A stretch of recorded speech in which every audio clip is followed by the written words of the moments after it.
Gentlemen, my topic is India and Israel relationship.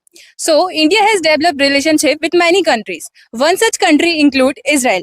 India and Israel had developed their diplomatic relationship in 1992.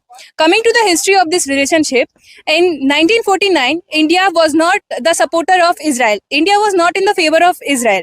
India opposed the partition of Palestine as India is recovering its own partition wound. So India also voted against Israel.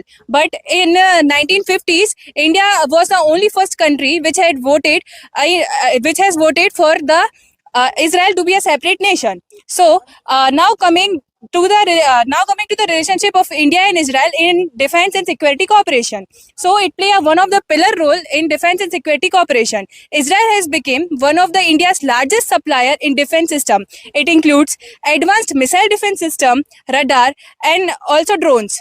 India and Israel also performed many joint exercises and international security which help to combat terrorism and border security as both of the country are facing these issues. Now coming to technology and innovations.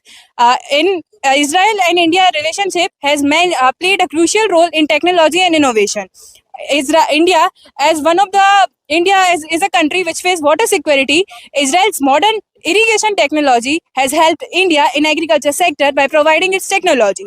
So India and Israel has a very good relationship internationally. So in conclusion, if this relationship further continues, then they not only both countries benefit, but they also help their